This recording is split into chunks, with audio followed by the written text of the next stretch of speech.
부정 농지법. 농지법 중에서 첫 번째 총칙 부분. 농지법의 적용 대상이 되는 농지의 범위하고 용어 설명으로 옳은 것은 일단 우리 앞에서 했던 거 이거 용어 정리 부분 봐야 돼요. 농지. 정의는 전, 답, 그 다음에 하나 더. 그렇죠. 가수원. 그 밖에 법적 지목을 불문하고 그러니까 전답 가수원이고 법적 지목 부분 전답 가수원이 아니더라도 실제로 농작물 경작지 또는 다년생 식물 재배지로 이용되는 토지 있죠. 근데 이게 조경 목적의 식재는 농지로 보지 않는다 그 얘기예요. 그리고 농작물의 경작지 또는 다년생 식물 재배지로 이용하는 토지를 뭐 하는 거? 개량하는 시설 있죠. 그런 시설도 농지로 보겠다는 얘기예요. 그리고 고정식 온실, 버섯 재배사 및 비닐하우스와 농림축산식품용으로 정하는 그 부속 시설에 대한 땅 있죠. 부지. 그것도 농지로 보겠다는 얘기예요. 그런데 농지로 보지 않는 경우입니다. 지목이 전답 과수원이 아니고 농작물 경작지 또는 다년생 식물 재배지로 계속해서 이용되는 기간이 3년 미만인 토지. 됐나요? 는 농지가 아니다 그 얘기예요. 됐나요? 그럼 물어볼게요. 지목이 전답 과수원이고 농작물 경작지 또는 다년생 식물 재배지로 계속해서 이용되는 기간이 3년 미만인 토지는 농지 아니에요? 농지예요. 그리고 지목이 전답 과수원이 아니에요. 그죠? 아니에요. 근데 농작물 경작지 또는 다년생 식물 재배지로 계속 이용되는 기간이 3년 이상인 토지예요. 농지. 그러니까 둘 다 뭐 해야지만 둘 다 만족해야지만 뭐가 되는 거예요? 농지가 아닌 거예요. 아시겠죠? 그러니까 이게 아니고 이것도 미만이 되어야 그건 뭐가 된다? 농지가 아니다. 둘 중에 어느 한 개라도 만족시키면 그건 뭐가 돼요? 농지가 되는 거예요. 아시겠죠? 그거 조심하셔야 돼요. 그리고 초지법에 따라 조성된 초지도 농지가 아니에요. 됐죠? 볼게요. 1번. 대통령령을 정하는 다년생 식물 재배지로 실제로 이용된 토지는 농지 맞죠? 농지 맞잖아요. 맞는데 초지법에 따라 조성된 초지 등의 대통령 정하는 토지는 이건 제외하지. 초지는 제외하지. 초지를 제외한 토지를 얘기하는 거예요. 그렇죠? 두 번째, 관상용 수목의 묘목을 조경 목적으로 식재한 재배지로 실제로 이용되는 토지는 원래 실제로 이용되는 토지는 농지 맞죠? 근데 뭐 때문에? 조경 목적이잖아요. 조경 목적으로 들어간 것은 농지가 아니다. 그 다음 3번, 공간정보의 구축 및 관리 등에 관한 법률에 따른 지목이 답이고 농작물 경작지로 실제로 이용되는 토지의 개량시설 있죠. 그 개량시설에 해당하는 양수나 배수시설, 수로, 제방 부지는 농지 아니에요. 농지죠. 그 다음 실제로 농작물 경작지로 이용되는 토지이더라도 법적 지목이 과수원인 경우에는 농지에 해당되지 않는다.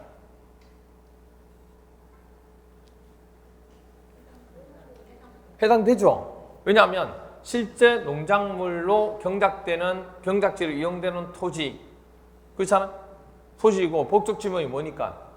과수원이니까 맞잖아요 이거. 그렇죠? 네, 농지 맞죠. 그 다음에 인삼의 재배지로 계속해서 이용되는 기간이 다년생 식물 재배지 중에서 이게 계속 이용되는 기간이 2년인 지목이 전인 토지는 농지에 해당한다.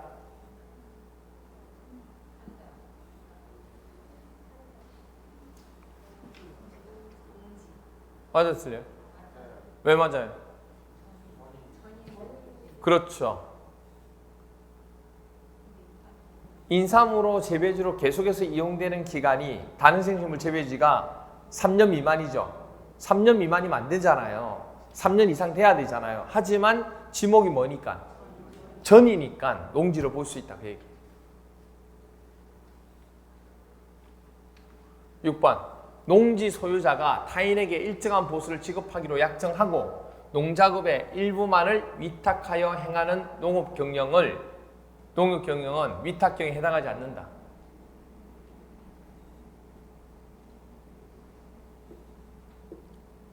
위탁 경영 해당해요, 아니에요? 위탁 경영이에요? 맞죠? 일부가 되든 또는 전부. 그러니까 일부만 위탁 경영해도 위탁 경영으로 보는 거죠. 전부를 해도 위탁 경영을 보는 거고. 아시겠죠?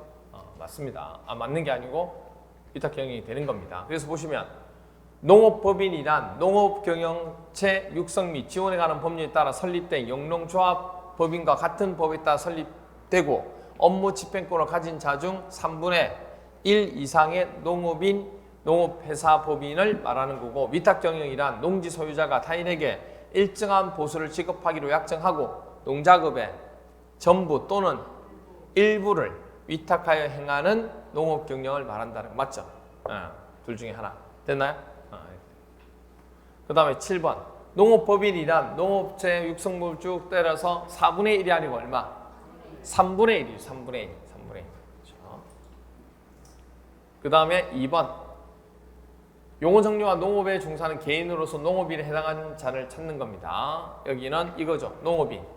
농업인은 일단 몇 제곱미터 이상 농지? 1천 제곱미터 이상의 농지의 농작물 또는 단식물 경작 또는 재배, 그리고 또는 1년 중 며칠? 90일. 119잖아. 119. 90일 이상. 농업은 90일. 축산업은 120일. 그렇죠? 중산업자. 그리고 농지에 고정실, 온실, 버섯집에서 비닐하우스 100이죠. 100평이니까 330. 100평이니까 330. 100으로 하면 안 돼요. 비닐하우스 100세기인데 이거는 100제곱미터를 하면 안 되고 100평 개념으로 보시고 330제곱미터가 되죠.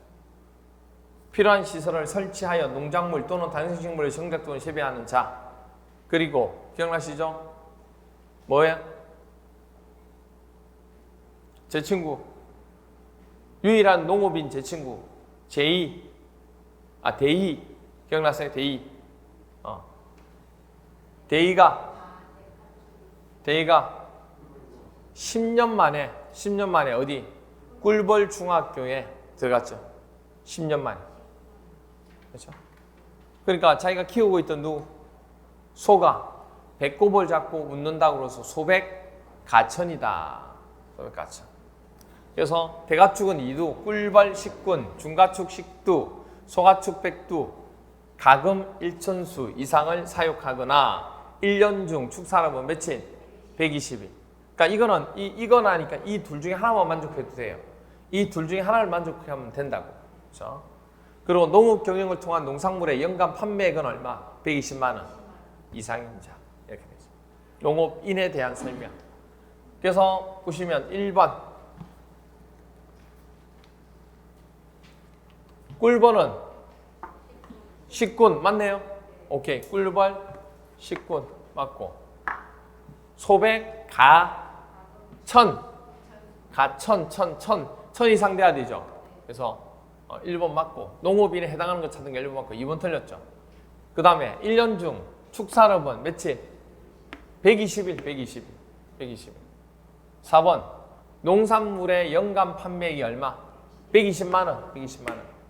농지에 비닐하우스를 설치했을 때는 300이 아니고 330. 비닐하우스에 다른 생식물 재배하는 자. 그리고 대2죠. 대2. 2두 이상이죠. 2두 이상이니까 맞아요, 틀려요? 맞죠. 네, 맞죠. 6번 맞고. 그 다음에 농지 규모가 어떻게 돼요? 1000이죠. 1천, 119. 1000제곱미터 이상에 해당하는 거니까 맞죠? 애 다능생식물을 재배하면서 1년 중 농업은 90이죠. 그러니까 뒤에는 만족하지 못하던 앞에가 만족했으니까 오케이 아니에요. 오케이죠. 오케이. 맞죠? 그렇죠? 둘 다 만족할 필요 없잖아요. 그렇죠? 둘 중에 하나. 그 다음 8번 소가축은 얼마 이상?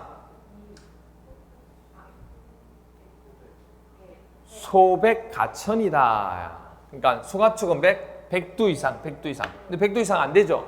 그럼 안 되는데 1년 중 며칠 축산업이 120일 이상. 여기는 만족하죠. 둘 중에 하나 만족하면 되죠. 그래서 이거 맞아 틀려요? 맞죠. 농업일. 농업일에 해당하는 거 체크했습니다. 그 다음 테마 두 번째, 농지의 소유입니다. 농지의 소유. 주말 체험 영농을 하려고 농지를 소유하는 경우에 관한 설명을 옳은 것은, 농지 소유에 대한 설명인데, 농지 소유 상한, 농지 소유 원칙입니다. 농지는 농업을 할 목적이 있는 사람만 소유해야 되죠. 그렇죠. 그런데 자기의 농업 경영에 이용하거나 이용할 자가 아니면 농사를 소유할 수 있다 없다? 당연히 없다. 그리고 농업 경영에 종사하는 사람의 경우에는 농지 소유 상한 제한이 있다 없다? 없다. 그럼 농지 소유 예외는 농업 경영을 안 하지만 상속으로 농지를 취득했다는 얘기예요. 가능하다는 얘기예요. 그리고 8년 이상 농업 경영을 했지만 이농했다니, 이농하더라도 기존에 가지고 있던 거 소유할 수 있죠. 그리고 주말 체험 영농을 하려면 농지 있어야 되잖아요. 그런 자. 그리고 국가나 지방자치단체는 용서가 되죠. 농지 가능해요. 그러면 상속으로 농지 취득을 했어요. 농업 경영을 하지 않는 사람은 농지를 너무 많이 소유하도록 하면 안 되잖아요. 그래서 얼마? 1만 제곱미터권을 소유합니다. 이것도 8년 이상 농업 경영을 했어요. 하지만 이농했잖아, 다른 걸로. 그래서 얼마까지만? 1만. 둘 다 만족하죠? 그래서 만. 주말 체험 영농하는 사람은 세도연 전부 다 총 면적 얼마까지만 소유할 수 있어요? 그렇죠? 천. 그렇죠? 국가나 지방자치단체는 농지 소유 사안 제한이 있어요, 없어요? 없어요. 그리고 농지 취득자는 원칙적으로 누구에게 농지 취득 자격 증명, 그러니까 농지를 취득하려면 농지 취득에 대한 자격을 증명하는 게 필요하다고. 그래서 농지 취득 자격 증명서를 발급하는 거예요. 그러면 누가 발급해 주는 거예요? 이제 이거는 밑에까지 다 하죠. 시장, 구청장, 읍장, 면장까지. 그렇죠? 시구업장 이렇게 시구업장 이렇게 돼요. 농지 취득. 농취증, 줄여서 우리가 농취증이라고 얘기하는데, 농취증은 제일 긴 부분 중에 하나입니다. 그런데 여기서 하나 기억하실 거, 학교 있죠. 학교가 시험지나 연구지, 땅을 얘기하는 거예요. 실습지로 쓰기 위해서 농지를 소유한 경우 있죠. 이때는 농취증이 필요해요, 필요 없어요? 필요해요, 필요 없어요?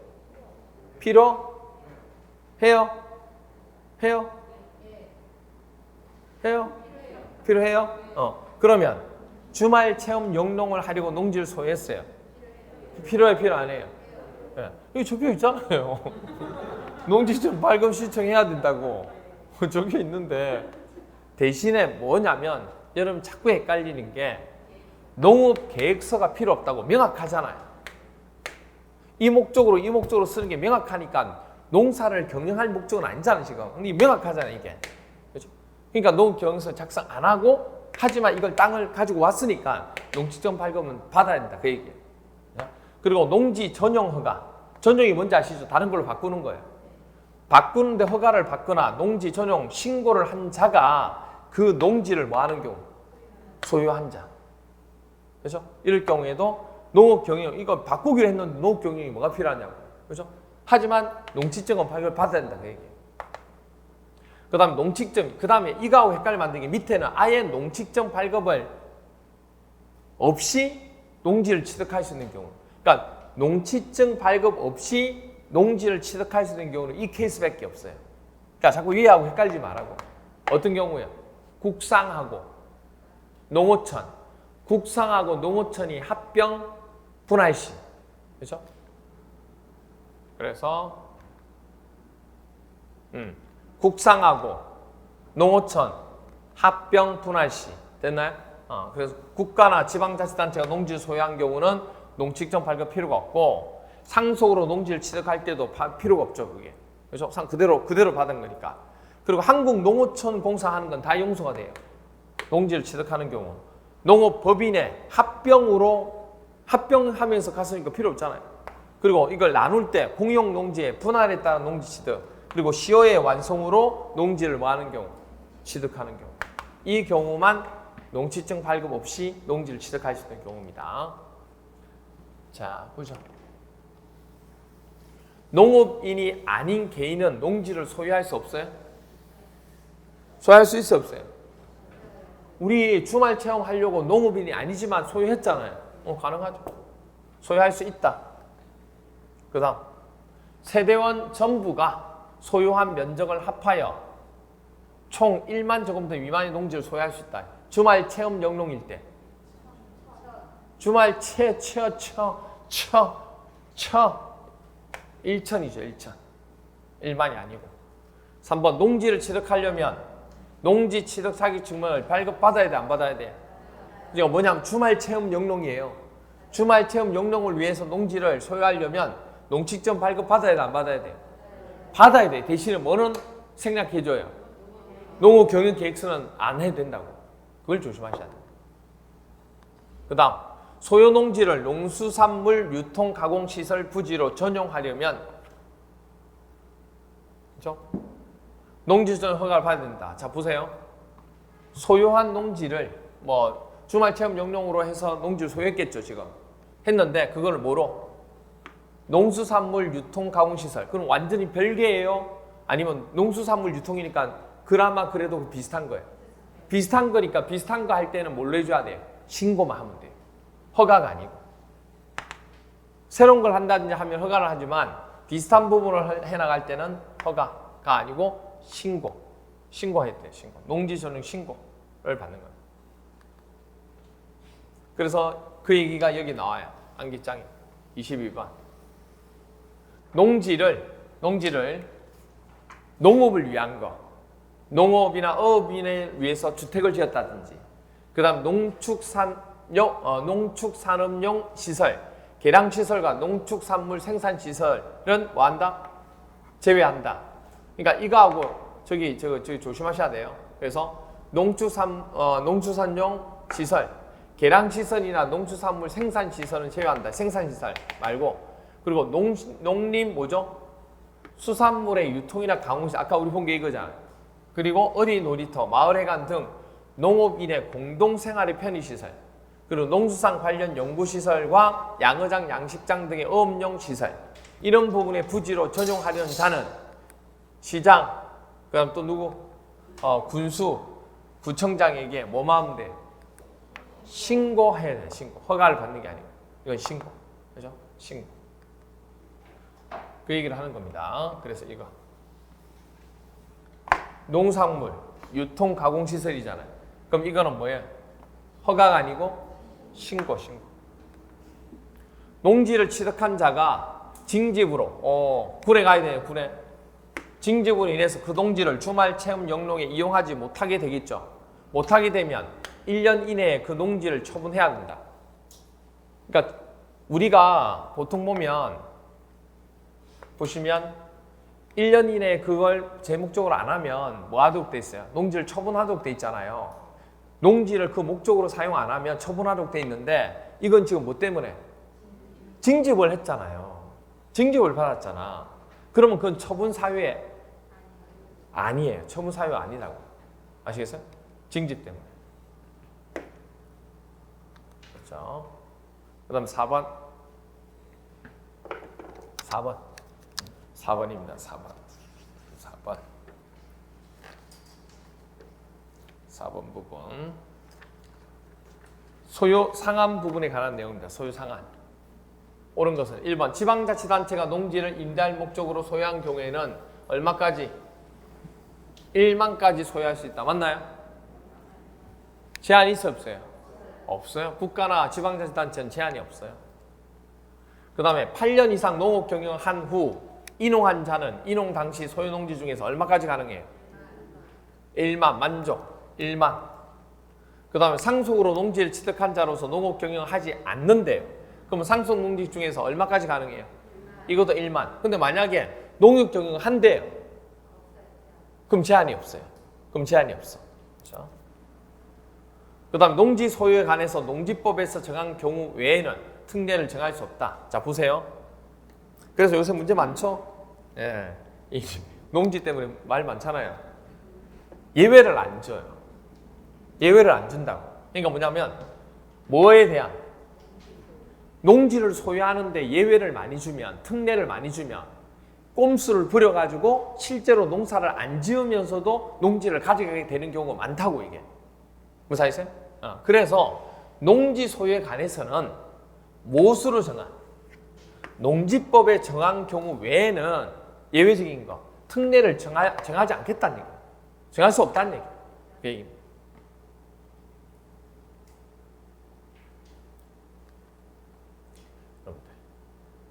자, 됐죠? 정할 수 없다는 거. 특례 자체가 빈틈을 안 주겠다 그 얘기예요. 아니면 이런 예외를 주게 되면 이렇게 해서 농지를 소유하고 이렇게 해서 농지 소유할 수 있다는 얘기예요. 그래서 그런 특례 아예 정할 수 없다는 거. 5번 농림축산식품부 장관은 농지 소유 상한을 위반하여 농지를 소유할 목적으로 거짓으로 농지 취득 자격 증명을 발급받은 자를 주무관청에 신고한 자에게 무슨 제도가 있어요? 보상금을 뭐죠? 지급하는 제도가 있어요. 맞습니다. 보상금을 지급할 수 있다. 자, 5번 문제 보도록 할게요. 농지법령상 농업 경영에 이용하지 아니하는 농지의 처분 의무에 관한 설명으로 옳은 것은 이 부분에 대해서 핵심 정리 부분 한번 보도록 할게요. 농지 소유에 관한 내용인데 농지에 대한 위탁 경영은 아까 앞에서 설명했고 그 다음에 농업 경영의 위반 조치입니다. 농지의 처분 의무 중에서 사유가 발생한 날 있죠. 그러니까 그 목적으로서 더 이상 사용할 수가 없다. 그러면 처분을 해야 되는데 몇 년 이내? 1년 이내에 세대원이 아닌 자에게 처분하여야 한다. 그러니까 처분할 때 처분하는 게 뭐죠? 세대원한테 자기 세대원한테 세대주가 하게 되면 그럼 뭐가 돼요? 눈 가리고 아웅이잖아. 그렇죠? 그래서 당연히 뭐냐면 처분을 하는데 처분하는 게 세대원이 아닌 자에게 처분해야 된다. 그렇게 돼 있고 농지 처분 명령의 매수 청구인데 그럼 처분해라고 하니까 해야 되는데 누가 살 사람이 없다. 근데 누구한테 얘기한다는 얘기예요? 그렇죠? 한국농어촌공사에 그 농지 농지에 대해서 매수를 청구할 수 있다는 얘기예요. 그리고 농지 처분 명령 불이행 시 이행 강제금 이게 법이 개정된 거예요. 이번에 8월 17일 날 개정된 건데 해당 감정평가 법인 등이 감정평가한 감정가격 또는 개별 공시지가 중 더 높은 가액의 얼마? 100분의 25 부가. 원래는 뭐냐면 토지 가액의 100분의 20 부가였어요. 근데 그게 개정되면서 100분의 25 부가 이걸로 개정됐습니다. 자, 문제 한번 볼까요? 1번. 농지 소유자가 선거에 따른 공직침, 선거로 공직침 했다고. 그러면 효경할 수밖에 없죠. 그럴 경우에는 소유 농지를 자기의 농업 경영에 이용하지 아니하더라도 농지 처분 의무가 뭐한다? 면제된다. 맞죠? 그렇죠? 당연히 이런 경우는 충분히 면제할 수 있는 거잖아요. 그거 안 하더라도. 답은 1번, 2번. 농지 소유 상한을 초과해서 원래 농지 소유에 대한 상한값이 있었죠. 근데 그걸 초과해서 소유한 것이 판명된 경우에는 어떻게 하죠? 그렇죠. 소유 농지 전부가 아니고 초과한 부분만 뭐 하도록? 처분하도록 되어 있습니다. 2번 틀렸고 3번 농지 처분 의무 기간은 처분 사유가 발생한 날로부터 아까 몇 년? 1년 이내 하도록 되어 있죠. 그 다음에 4번 농지 전용 신고를 하고 그 농지를 취득한 자가 질병으로 인해서 취득한 날로부터 몇 년? 보통 1년 이내 해야 되는데 2년이나 초과하도록 그 목적 사업에 착수를 안 하잖아요. 그럼 이건 면제 사유가 안 돼. 이거는 반드시 농지 처분을 해야 됩니다. 그 다음에 5번 농지 소유자가 시장 군수 또는 구청장으로부터 농지 처분 명령을 받았다는 얘기예요. 받은 경우에는 한국토지주택공사한테 내 토지 사주세요, 사가세요 하고 그렇게 얘기하지 않고 한국토지주택공사가 아니고 한국농어촌공사죠. 그렇죠? 한국토지공사 아니에요. 우리 농지법에서는 한국농어촌공사가 BTS예요. 그렇죠? 그렇게 됩니다. 그래서 그 농지에 매수를 청구할 수 있다. 이렇게 돼야죠.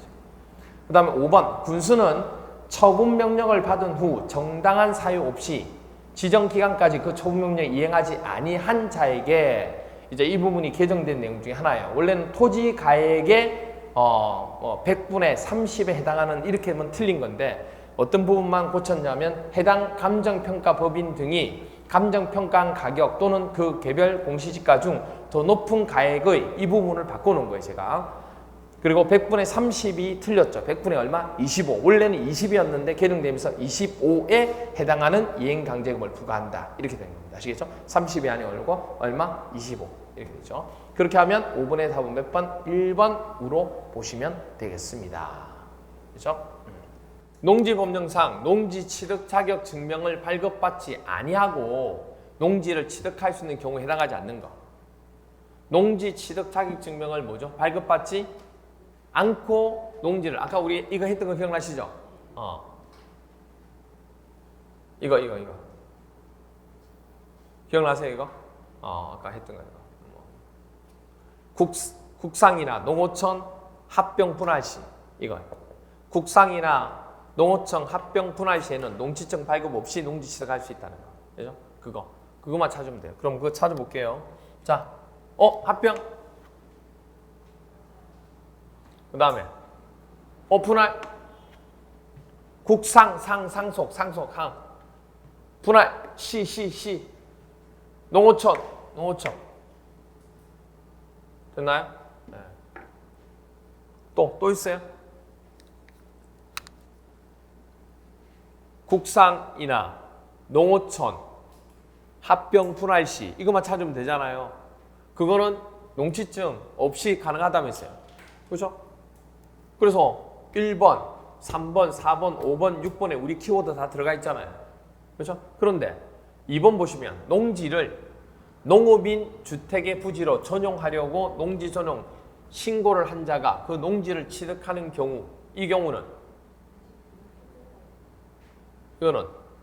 이건 발급받아야죠. 이건 받아야지. 이건 우리가 농지증 발급 없이 하는 거하고 다르잖아요. 이게. 아니잖아요. 그렇죠? 됐죠? 그 다음 7번도 마찬가지죠. 농림축산식품부령이 정하는 농업연구기관이 그 목적 사업을 수행하기 위해서 필요로 하는 시험이나 연구, 실습지로 농지시설 이런 경우는 농업경영계획서는 필요가 없죠. 하지만 농지증은 발급받아야 합니다. 그렇죠? 발급받아야 돼요. 그렇죠? 그것만 조심하시면 되지. 그렇게 됩니다. 그래서 2번하고 7번이 우리가 해당하지 않는 거. 그 다음 7번. 농지법령상 농지 소유자가 소유농지를 위탁 경영할 수 없는 경우인데 위탁. 자, 위탁 나오면 이거 기억하셔야 돼요. 농지 위탁 경영입니다. 병역법에 따라 징집이나 소집된 경우 이때 위탁 할 수밖에 없잖아요. 그 다음에 몇 개월 이상 국외 여행 중일 때 그렇죠. 3개월. 그죠? 왜냐하면 위탁은 뭐라고 그랬어요? 제3자한테 주는 거니까 숫자가 3이 나온다고 얘기했던 거 기억나세요? 네. 해외 국외가 돼야 되지 국내 돼야 안 돼요? 안 돼요. 농업법인이 무한 중일 때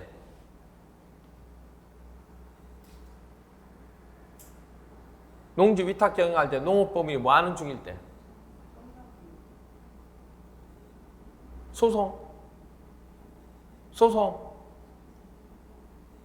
소송이 아니라고요. 뭐 할 때? 청산 중일 때.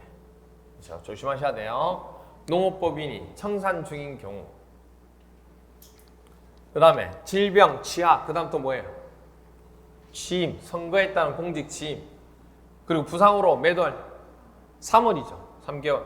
3월 이상 치료가 필요한 경우. 그리고 교도소나 구치소 보호감소시설에 수용 중일 때는 스스로 경영할 수 없죠. 작용할 수 없는 경우일 때는 위탁 경영할 수 있고 농업인이 자기 노동력이 부족해서 농작업 일부 있죠. 뭐 가지치기 한다든지 열매 빻는다든지 재배관리 및 수확 등 이런 해당하는 농작업의 1년 중 며칠? 3하고 관계 있다고 그랬잖아요. 위탁은 전부 다 3하고 얼마? 설마 3일이겠어요? 3일? 그러니까 300일은 그렇잖아요. 30일 이상. 그래서 다 3하고 관계 있다. 딱 보니까 위탁 경영 할 수 있는 경우는 현역, 징집, 6개월, 오케이. 3개월 이상이니까 선거에 따라서 선거, 오케이. 소송이에요? 이건 아니네. 이거 아니네. 그리고 교통사고 2개월이에요? 3월이지 3개월. 이거 아니네. 그리고 대한민국 전역을 일주 여행하는 게 6개월. 대한민국은 해당되지. 국내는 아니에요. 구치소에 수용 중이어서 작용할 수 없는 경우. 맞잖아요. 예. 그 다음에 과수를 가지치기 또는 열매 속기, 재배관리. 맞네. 그런데 4주간이에요?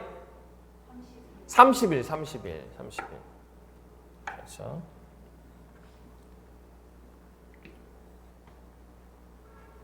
그래서 4번, 5번, 6번, 8번 이렇게 되는 겁니다. 됐나요? 네, 그렇게 하나 봐주시면 되지. 그 다음에 테마 세 번째입니다.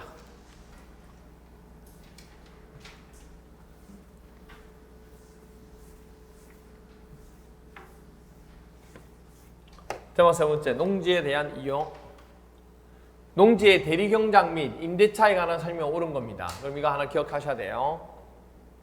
대리경작 제도, 지정권자, 대리경작 제도를 지정한 지정권자는 시장하고 군수, 구청장은 유효농지에 대하여, 그렇죠? 유효농지에 대해서 놀고 있는 거, 그 농지의 소유권자가 임차권자를 대신하여, 그렇죠? 소유권자가 임차권자를 대신하여, 그렇죠? 소유권자가 아니고 소유권자나 임차권자를 대신하여 대리경작자를 직권으로 지정하거나 유효농지를 경작하는 자의 신청을 받아 대리경작자를 지정할 수 있다 없다? 있다. 누가요? 시장군수 구청장이 대리로. 그 다음 토지상 그럼 대리경작을 했으면 원소유자나 임차권자한테 줘야 돼 안 줘야 돼? 수수료 줘야죠.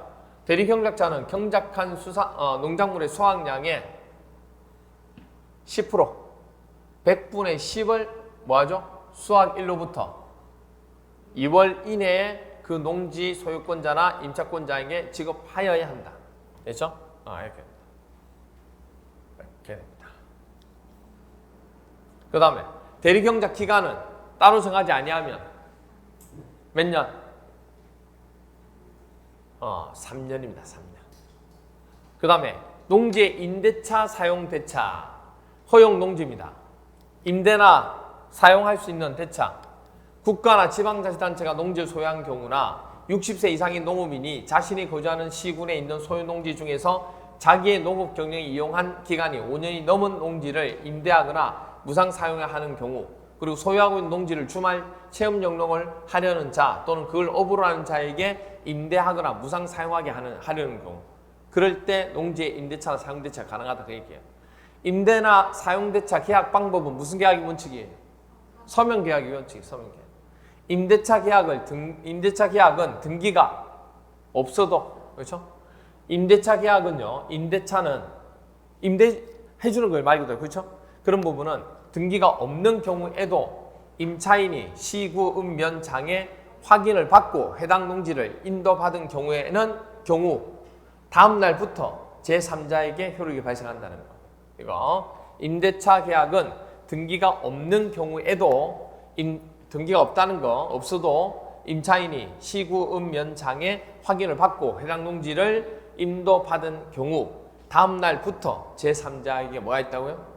효력이 발생한다는 거. 임대차 기간은 몇 년 이상? 3년 이상. 그럼 임대차 기간을 정하지 아니하거나 3년 미만으로 정한 경우에는 몇 년으로 본다? 3년으로 본다. 이렇게. 자, 1번 유효농지 대리기간은 따로 정하지 아니하면 몇 년? 3년. 농업 경영을 하려는 자에게 농지를 임대하는 경우 서명계약의 원칙이다. 서명계약 맞죠? 네. 그 다음 임대 농지의 양수인은 농지법에 따른 임대인의 지위를 그대로 뭐한 것으로? 승계한 것으로 본다. 지력의 증진을 위해서 땅의 힘이죠. 왜냐면 오랫동안 계속 농사를 짓고 하기에는 땅의 힘이 없어진다고. 그래서 휴경을 보통 하는 경우 있잖아요. 그래서 지력을 증진을 위해서 필요한 기간 동안 휴경하는 농지에 대해서는 하면 돼야 안 돼요?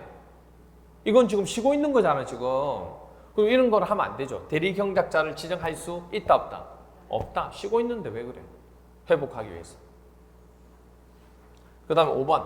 자기의 농업 경영을 위해 농지를 소유하는 자는 주말이나 체험 영농을 하려는 자에게 임대하는 것을 어부한 자에게 자신의 농지에 임대할 수 있다 없다? 있다. 유유농지를 대리경작하는 경우 대리경작자는 수확량의 몇 프로였어요? 10%.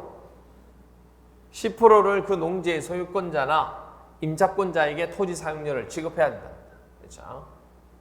임대차 기간을 정하지 아니하거나 5년이 아니고 몇 년? 3년 미만으로 정한 경우에는 몇 년으로? 3년으로 약정된 것으로 본다.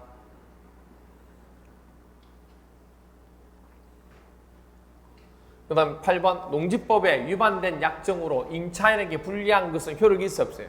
없습니다. 임차인에게 불리한 건 효력이 없어요. 9번 임대차 계약은 그 등기가 있는 경우에만 아까 임대차 계약은 등기가 없어도 그렇죠? 등기가 없어도 임차인이 농지 소유를 관한 시구 읍면 장애 확인을 받고 해당 농지를 인도받은 경우에는 그날이 아니고 다음 날부터 제3자에 대해서 효력이 생기는 겁니다. 60세 이상 농업인은 자신이 거주하는 시군에 있는 소유농지 중에서 자기의 농업 경영에 이용한 기간이 5년이 넘은 농지를 임대할 수 없다. 아까 임대할 수 있어요 없어요? 있다고 얘기했잖아. 그렇죠? 그 다음 농지 임대차 조정위원회에서 작성한 조정안을 임대차 계약 당사자가 수락한 때에는 이를 당사자 간에 체결된 계약 내용으로 보는 거죠. 그렇죠? 이거 보는 거예요. 자, 그 다음 농지의 임차인이 농작물의 재배시설로서 비닐하우스를 설치한 농지의 임대차 기간은 10년 이상으로 해야 된다. 10년 이상. 맞나요? 아까 몇 년이었어요? 몇 년? 5년이죠. 5년. 이거는 5년. 농지의 임차인이 농작물의 재배시설로 비닐하우스를 설치한 농지의 임대차 기간은 5년 이상으로 하여야 한다. 이렇게 했습니다. 5년. 이거 볼까요? 여기서. 이게 어떤 경우냐면 보세요. 원칙은 임대차 기간은 3년 이상으로 해야 되는 거 맞죠? 그런데 다능생 식물 재배지 등 농지의 임차인이 농작물의 재배시설로서 고정실, 온실 또는 비닐하우스를 설치한 농지의 경우에는 이 경우에는 원래는 3년인데 여러분 알고 있듯이 이거일 때는 몇 년? 5년 이상으로 해야 한다. 그리고 임대차 기간을 정하지 아니하거나 3년 미만으로 정한 경우에는 3년으로 약정된 것으로 한다는 거. 하지만 임대인은 질병이나 징집, 치약의 경우에는 임대차 기간을 3년 미만으로 정할 수 있다는 얘기예요. 이때는 이 조건에만. 질병이나 뭐죠? 징집, 치약의 경우에는 왜냐면 이건 짧아야 되잖아요. 이렇게 할 때는. 그래서 3년 미만으로 정할 수 있고 국유재산과 공유재산인 농지에 대해서는 이 모든 기간을 적용한다 안 한다? 안 한다. 그러니까 원래는 몇 년인데 3년 이상으로 무조건 임대차 기간은 무조건 3년 이상이에요. 근데 이런 이유 때문에 3년 미만으로 할 수 있고 그리고 국유 부분에 대해서는 그죠? 국유재산이나 공유재산에 대해서는 3년 넘지 않아도 돼요. 3년 밑으로 해도 되고 뭐 2년, 1년 해도 상관없다고. 그래서 12번이 농지의 임차인이 농작물의 재배시설로서 비닐하우스를 설치한 농지의 임대차 기간이 나왔잖아요. 이게 원래는 3년인데 이런 부분을 하게 되면 몇 년? 5년 이상으로 한다. 9번 농지법령상 국공유 재산이 아닌 A 농지는 국유 재산이 아니고 그 다음에 B는 뭐죠? 국유 재산인 경우입니다. 이 농업 경영을 하는 자에게 임대차 하는 경우 관한 설명 옳은 것은 1번 A 농지의 임대차 계약 기간은 등기가 있어야 하지만 제3자 효력이 생겨요? 등기가 없어도 생긴다는 거. 임대인이 치약, 오케이. 치약, 질병, 징지 일 때는 원래는 3년 이상 돼야 되지만 이 경우일 때는 3년 미만으로 해도 되죠. 이건 3년 이상으로 해야 한다는 거 무조건 해야 된다는 얘기 아니에요? 3년 미만으로 할 수 있다는 거. 임대인이 질병의 이유로 A 농지를 임대하였다가 같은 이유로 임대차 계약을 갱신할 경우에도 얼마? 3년 미만으로 해도 돼요. 질병, 취약, 징집은 3년 미만으로 가능하다는 거. 아시겠죠? 위아래 다. 2번, 3번 같은 거죠. 4번 A 농지의 임차인이 그 농지를 정당한 사유 없이 농업 경영에 사용하지 아니할 경우 농지 소재지 읍면장은 임대차 종료를 명할 수 있다 없다? 있다 없다 생각하세요.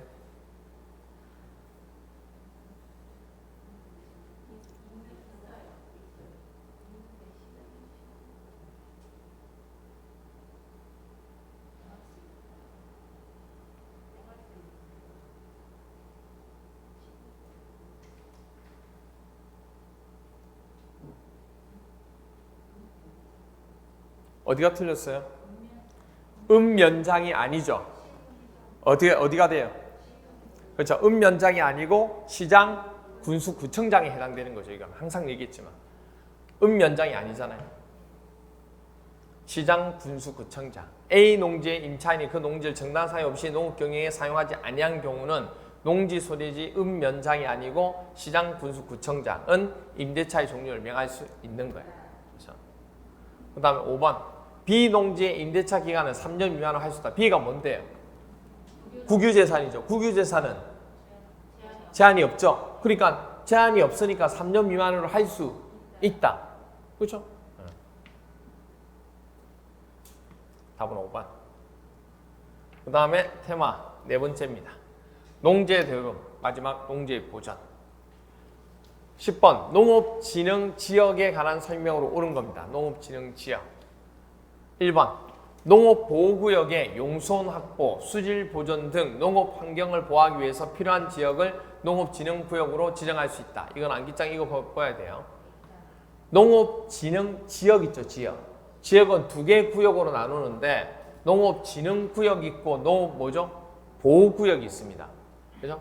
농업진흥구역이 있고 농업보호구역이 있는데 이때 농업진흥구역과 농업보호구역을 지정할 수 있고 뭐는 농업보호구역은 농업진흥구역에 그러니까 누가 누구를 감싸고 있는 거예요? 그렇죠. 보호구역이 진흥구역을 감싸고 있는 거예요. 그러니까 용손 확보, 수질 보존 등 농업 환경을 보호하기 위하여 필요한 그러니까 이 구역이 농업진흥구역이 좀 뭔가 하려고 하기 위해서 보호해주겠다 그 얘기예요. 그래서 농업진흥구역의 용손 확보나 수질 보존 등 농업 환경을 뭐하기 위해서? 보호하기 위해서 그곳을 농업보호구역으로 우리가 뭐하겠다? 정하겠다 그 얘기예요. 되나? 그러니까 이 두 개를 바꾸면 안 되죠. 농업보호구역이 농업진흥하려고 하는 구역을 보호해주고 있는데 두 개 바뀌면 말이 안 되잖아요. 그렇죠? 조심하셔야 돼요. 그래서 그리고 농업진흥지역, 그렇죠? 농업진흥지역 지정은 녹지지역, 관리지역, 농림지역, 자연지역, 녹간농자죠. 그러니까 도시지역 중에 녹지지역만 빼고 도시지역은 해당하지 않는 거예요. 그러니까 녹간농자의 대상으로 한다는 거. 농업진흥지역은 당연한 얘기잖아요. 우리가 농사에 해당되는 것은 여기에 해당되잖아요. 주로. 그런데 다만 무슨 지역은 제외한다. 특별시에 녹지지역은 제외한다는 거. 아시겠죠? 녹지지역 중에서도 특별시는 녹지지역은 제외하겠다. 그 얘기. 이것만. 작년에 나왔죠. 1번 농업보호구역의 용손 확보가 아니에요. 농업진흥구역의 용손 확보나 수질 보호 등을 얘기하는 거죠. 이거를 보호하기 위해서 필요한 지역이 누구예요? 농업보호구역이에요. 보호구역. 이 두 개 바뀐 거예요. 광역시의 녹지지역은 농업진흥지역의 대상이 아니다. 녹지지역은 무슨 시만 아니에요. 특별시의 녹지지역이 농업진흥지역의 지정 대상이 아닌 거예요. 틀렸죠. 농업보호구역에서는 매장문에 3번, 4번 있죠. 3번하고 4번 묶어주세요. 3번하고 4번 묶어서 이게 농업진흥구역 안에서 예외적으로 허용할 수 있는 행위입니다. 농업진흥 어디 안에서? 농업진흥지역이 있잖아요. 여기 안에서 행할 수 있는 농업진흥구역이죠. 농업진흥구역 안에서 행할 수 있는 예외적으로 행할 수 있는 행위. 그게 3번하고 4번이에요. 어떤 거냐면 농업보호구역에서는 매장 문화재의 발굴 행위를 할 수 있다 없다? 할 수 있다 없다. 아까 얘기했죠. 이제 이 두 가지 3번하고 4번은 할 수 있는 행위라고. 예외적으로. 아시겠어요? 할 수 있는 행위라고. 그래서 농업보호구역에서는 매장 문화재 발굴 행위를 할 수 있다는 거. 그리고 네 번째로 육종 연구를 위한 농수산업에 관한 시험이나 연구시설로서 그 부지의 총 면적이 3,000제곱미터 미만인 시설은 농업진흥구역 내에서 설치할 수 있다 없다? 설치할 수 있다. 이 두 개는 가능한 거라고. 되겠죠? 그 다음 녹지지역을, 그러니까 이 두 가지는 안기장에는 없어요. 없는데 기본서 하면서 설명했던 것 중에 하나입니다. 녹지지역을 포함하는 농업진흥지역을 지정하는 경우 국장의 승인을 요한다는 거. 맞나요? 이거 조심하셔야 돼요. 자, 보세요. 시도지사는 농지를 효율적으로 이용하고 보존하기 위해서 시도 농업, 농촌 및 식품산업 정책심의위원회 심의를 거쳐서 누구 승인 받아야 돼요? 농림축산식품부 장관의 승인을 받아 농업진흥지역을 지정하는 겁니다. 그러니까 농업진흥지역을 지정하는 자는 누구예요? 시도지사. 농림축산식품부 장관이 아니에요. 농림축산식품부 장관의 승인을 받는 거지. 그리고 농림축산식품부 장관은 녹지지역이나 계획관리지역이 농업진흥지역에 포함되면 농업진흥지역 지정을 승인하기 전에 국장과 협의해야 한다는 거. 그러니까 이 두 개가 짬뽕적으로 나온 게 앞 문제예요. 조심하셔야 돼요. 왜 그런지 제가 설명했잖아요. 농장이 녹지지역이나 계획관리 나왔죠. 이 녹지와 계획관리는 누구 소관이에요? 국장 소관이잖아요. 그러니까 이런 부분에 농업진흥이 포함되면 농업진흥지역 지정을 승인하기 위해서는 국장한테, 왜? 국장이 녹지나 계획에 대한 관리가 있을 수 있잖아요. 그러니까 그런 부분과 협의를 해야 한다. 그 얘기예요. 그리고 시도지사는 사유가 있을 때에는 농업진흥지역 또는 용도구역을 변경 또는 뭐 할 수 있다. 왜 해제할 수 있어요? 자기가 지정했으니까. 시도지사가 농업진흥지역 부분에 대해서 뭐 했어요? 지정했잖아요. 그러니까 자기가 쌍똥을 자기가 치우겠다 그 얘기예요. 그래서 지정할 때도 지정하지만 뭐 할 때도 변경이나 해제할 때도 그렇게 하겠다는 얘기예요. 그래서 5번 보시면 녹지지역을 포함하는 농업진흥지역을 지정하는 경우 누구 승인 요해야 돼요? 농장이죠, 농장. 국장에 대한 승인을 요하는 게 아니라 농장의 승인을 얻는 겁니다. 누가? 시도지사가. 그렇죠. 시도지사가 지정하기 위해서. 11번 농지법령상 농지 전용에 관한 설명을 옳은 겁니다. 1번 농업진흥지역 밖의 농지를 마을회관 부지에 전용하려는 자는 농지 전용 허가를 받아야 한다. 이거 보셔야 돼요. 자, 보세요. 농지를 주민을 위한 거죠. 농업인을 위해서 주택을 만든다든지 아까 얘기했죠. 농축산업용 시설, 그리고 농림수산물 유통가공시설, 어린 놀이터, 마을회관 등 농업인의 공동생활 편의시설, 농수산 관련 연구시설과 양어장, 양시설 등 어업시설의 부지로 전용하는 자는 시장군수구청장에게 뭐 한다고요? 이거는 허가를 받을 필요 신고만 하면 된다. 농업에 관계되는 거니까.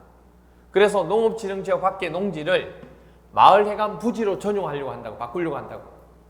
그러면 이거는 전용 허가가 아니고 신고만 하면 돼요. 신고만. 아까도 이거 비슷한 거 하나 나왔죠. 2번 농지 전용 허가를 받은 자가 관계공사의 중지명령을 뭐 할 경우 위반을 했다고. 됐나요? 농지 전용 허가를 받은 자가 관계공사의 중지명령을 중지하세요 하고 명령을 위반했어요. 그럼 어떻게 될까요? 허가가 취소가 돼요. 허가가 취소가 정지를 먹는 게 아니고 취소해야 된다고. 됐나요? 이거는 뭐냐면 허가를 취소할 수도 있고 조업에 대한 정지를 할 수도 있다는 얘기잖아요. 아니라고. 무조건 뭐 해야 돼요? 무조건 취소해야 돼요. 공사의 중지 명령을 위반했다. 그러면 허가를 취소하여야 한다. 이렇게 돼 있다고. 됐나요? 취소해야 된다. 이거죠.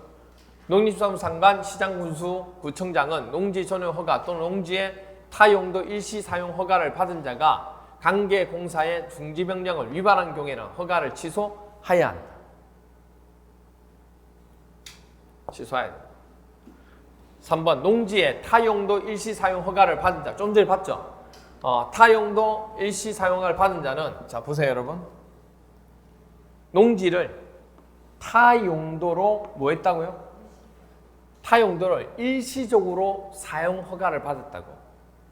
계속 쓰겠다는 게 아니고 일시적으로 사용 허가를 받았어요. 그런데 일시적으로 사용했다 나중에 다시 복구되는 거잖아요. 그런데 농지 보존 부담금을 납부해야 돼요? 좀 심하잖아 이거는. 아니 계속 쓰는 거면 모르겠는데 타용도를 일시 사용하고 복구하는 거잖아요. 그럼 일시 사용 허가를 받는 자한테도 농지 보존 부담금을 납부하도록 해야 되냐고. 그건 아니죠. 그래서 납부 부담할 필요는 없다는 거. 그 다음 4번 부분. 농지 전용 허가권자는 농지 보존 부담금의 납입을 조건으로 농지 전용 허가를 할 수 있다 없다? 있죠. 그렇죠? 조건으로 할 수 있어요. 이거 내면 해주겠다는 식으로 농지 보존 부담금의 납입 조건으로 농지 전용 허가를 할 수 있다. 5번 해당 농지에서 허용되는 주목적 사업을 위하여 현장 사무소를 설치하는 용도로 농지를 일시 사용하려는 자는 시장군수구청장에게 신고해야 된다. 이거는 목적 자체가 주목적을 위해서 현장 사무소를 설치하는 거잖아요. 그렇죠? 해당 농지에서. 그때는 농지를 일시 사용할 때는 시장군수구청장에게 신고하는 게 아니고 이것도 어떻게 보면 새롭게 들어온 거니까 뭐 받아야 돼요? 허가 받아야 돼요. 이것도. 그러니까 이 내용. 농지를 전용하려는 자는 전용 허가를 받은 농지의 위치를 동일 필지 안에서 뭐 할 때 변경하는 경우에는 농장에 뭘 받는다? 허가를 받아야 돼요. 그리고 하지만 이 경우일 때는 허가를 받을 필요가 없어요. 그러니까 허가를 받을 필요가 없는 경우는 이 경우예요. 다른 법률에 따라 농지 전용 허가가 의제가 협의가 되면 하기로 했으면 별도로 허가 받을 필요가 없는 거예요. 그리고 도시지역 또는 계획관리지역이 있는 농지로서 주무장관 또는 지방자치단체장이 농림축산식품부 장관과 뭐 했을 때 협의를 미리 했대요. 그래서 협의를 거친 농지나 협의 대상에서 아예 뭐 한 경우는 아예 그러니까 도 아니면 모 개념으로 협의를 했든 아니면 제외하든 그렇게 둘 중에 하나 해야 돼요. 농지를 전용하는 경우. 그리고 산지 전용 허가를 받지 아니하거나 산지 전용 신고를 하지 아니하고 원래는 이게 바꾸겠다고 산지를 다른 걸로 바꾸겠다고 허가나 신고를 해야 되는데 안 하고 불법으로 개간을 한 거예요. 개간한 농지를 다시 뭐 하는 거예요 그러면? 산립으로 뭐 하면? 복구하는 경우에는 허가를 받을 필요가 없다는 얘기예요. 복구하는 개념은 이 경우일 때만 복구일 때 허가를 받을 필요가 없는 거예요. 그래서 동그라미 5번 해당 농지에서 허용되는 주목적 사업을 위해서 현장 사무소를 설치하는 용도로 농지를 일시 사용하는 자는 시장군수구청장에게 신고하는 게 아니고 뭐 받아야 돼요? 허가를 받아야 돼요. 그 다음 다른 법률에 따라 농지 전용 허가가 의제되는 협의. 뭘 거쳤대요? 협의를 거쳤대요. 그러면 그렇게 농지를 전용하는 경우에는 농지 전용 허가를 받지 않아도 되는 거예요. 이럴 땐 되는 거예요. 6번 맞죠? 농지를 토목공사용으로 사용하거나 공업용 원료로 사용하기 위한 토속과 광물을 채굴하기 위하여 일시 사용하는 사인은 5년 이내 기간 동안 사용한 후 농지로 복구한다는 조건으로 여러분 농지로 복구한다는 조건이 있다는 것은 불법으로 했을 때 하는 것만 허가를 받지 않는 거예요. 이렇게 하더라도 시장군수구청장한테 신고해야 하면 돼요? 아니에요. 뭐 해야 돼요? 이것도 허가 받아야 돼요. 이것도 허가. 그래서 농지를 토목공사용으로 사용하거나 공업용 원료로 사용하기 위한 토속과 광물을 채굴하기 위해서 일시 사용하는 사인은 5년 이내 기간 동안 사용하는 농지를 복구한다는 조건으로 시장군수구청장에 신고하는 게 아니고 뭐라고요? 허가받아요. 이것도 허가받아야 돼요. 그 다음 8번 가수원인 토지를 재해로 인해서 농작물의 피해를 방지하기 위해서 방풍림 부지로 사용하는 것은 농지 전용에 해당하지 않는다.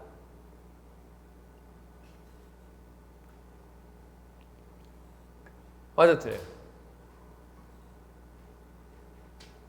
그러니까 이런 행위가 농지 전용에 해당하느냐 안 하느냐 그 얘기예요. 농지를 바꾸는 거. 무슨 얘기냐 한번 봐보세요.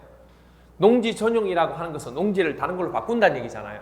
어떻게 바꾸냐면 농지를 농작물의 경장이나 다른생식물의 재배 등의 농업 생산 또는 농지 개량 외 목적에 사용하는 것을 말하는 거예요. 이거 왜?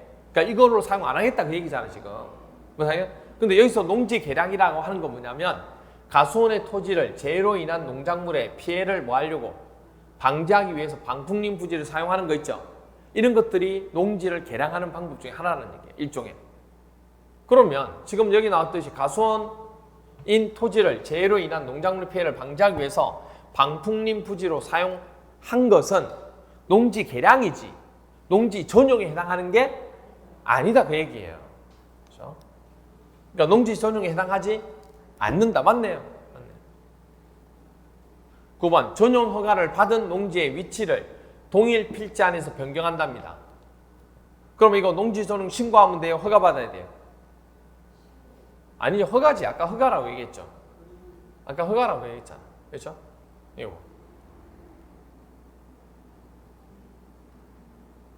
이거 보세요. 이거. 농지를 전용하는 자는 농지 허가를 받은 농지 위치를 동일 필지 안에서 변경하는 경우에는 농장에 허가를 받아야 된다고.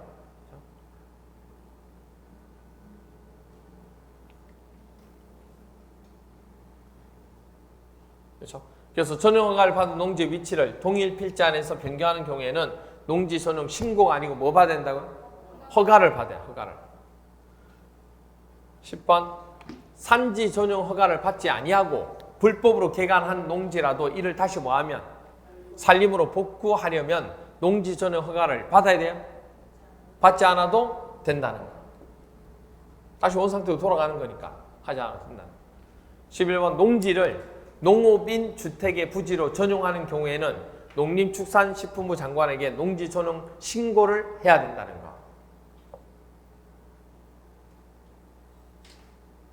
맞아요? 11번.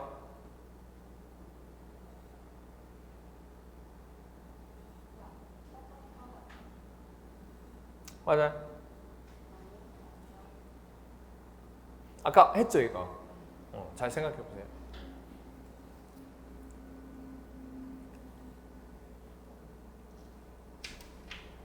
농지를 누구를 위해서?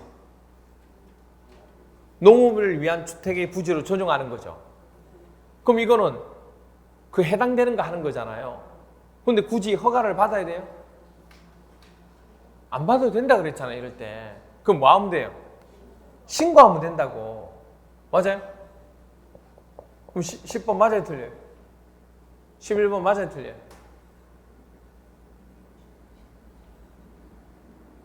맞아요, 틀려요?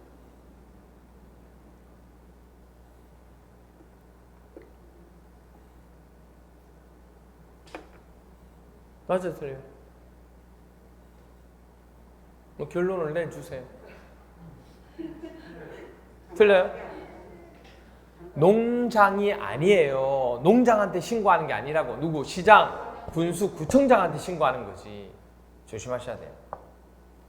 농지를 농업인 주택의 부지로 전용하는 경우에는 시장, 군수, 구청장한테 농지 전용 신고를 하는 거지 농장한테 하는 게 아니라고. 조심하셔야 돼요. 12번. 12번.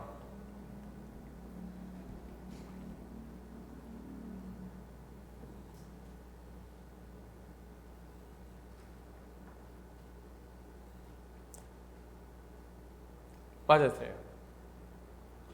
농지 전용 신고를 하고 농지를 전용하는 경우에는 농지를 전답 과수원 외 지목으로 변경하지 못한다. 할 수 있죠. 가능해요. 다른 걸로 바꾸는 거잖아요. 그러니까 농지 전용 신고를 하고 농지를 전용하는 경우에는 농지를 다른 걸로 가능한 거죠. 바꾸는 건데. 그렇죠? 그래서 전답 과수원 외 지목으로 변경할 수 있다. 그 다음에 13번 농업진흥지역 밖의 농지를 농지 전용 허가를 받지 아니하고 전용한 자는 3년 이하의 징역 또는 해당 토지가액의 100분의 60에 해당하는 금액 이하의 벌금을 처한다. 이건 이거 봐야 돼요. 24번 암기장.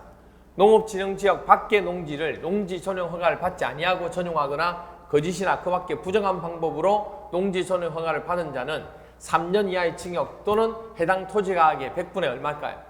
50입니다. 그렇죠. 50. 반. 50에 해당하는 금액 이하의 벌금. 이거 되게 많은 거죠. 이하의 벌금에 처한다. 그래서 3년 맞고 뭐가 틀린 거예요? 60이 아니고 50. 50에 해당하는 금액 이하의 벌금을 처하는 겁니다. 아시겠어요? 예, 틀린 거. 됐죠? 오케이. 그래서 농지법은 총 11문제. 농지법은 총 11문제 가지고 정리를 했습니다. 어차피 농지법은 우리가 2문제 나오는 건데 2문제 나오는데 여기 나오면 11문제 정도로 정리했으니까 이 정도만 가지고 정리하시면 돼요. 어차피 농지법 우리 포기하잖아요. 포기하는데 이 정도만 가지고 여기 있는 것만 하자 생각하고 여기 있는 것만 하나 체크하시면 돼요. 어차피 포기하는 거 그렇죠? 여기 있는 문제들만 지문만 조금 보자는 얘기. 아시겠죠? 오케이. 그렇게 하면 됩니다. 그래서 여기까지 하면 이제 7, 8월 달 우리 과정은 끝납니다. 이제 다음 주 월요일부터는 동영이 들어가요. 이제 동영하고 백선하고 들어가는데 동영 부분은 뭐 6시 30분부터 우리가 수업 시작하잖아요. 6시 30분부터 시험을 볼 거예요.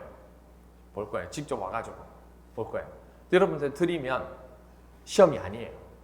시험이 안 되기 때문에 6시 30분에 딱 와서 50분 동안 시험을 보고 그리고 해설을 진행해 나갈 거예요. 아시겠죠? 그래서 와서 꼭 보세요.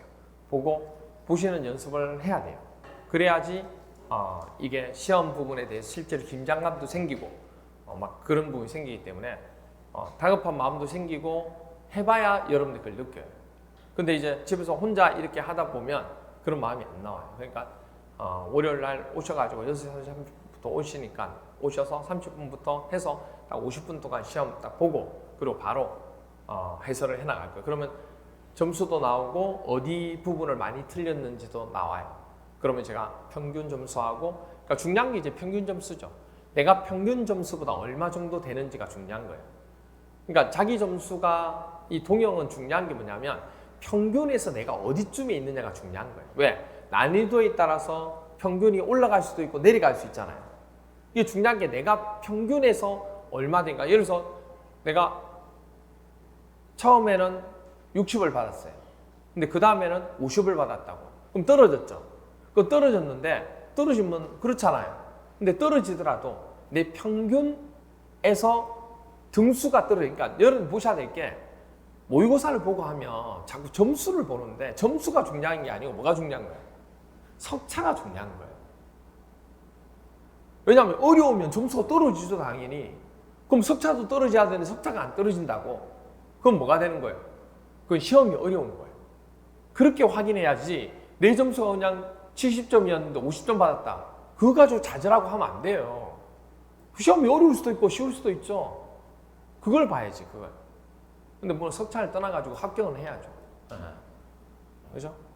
뭐 석차가 계속 꼴찌인데 꼴찌고 이러면 그렇잖아요. 그러니까 꼭 그 연습을 하셔야 돼요. 그러니까 다음 주부터 해서 계속 볼 건데 점수에 대해서는 제기했지만은 너무 민감하게 생각하지 마시고 내가 풀어야 될 문제와 풀지 말아야 될 문제를 구별하는 연습을 조금 하시기 바랍니다. 아시겠죠? 오케이. 그래서 오늘은 여기까지 해서 7, 8월 달 수업은 종강하고 다음 주 월요일부터 이제 9월 달 들어가도록 하겠습니다. 오늘 여기까지 할게요. 수고했습니다. 예.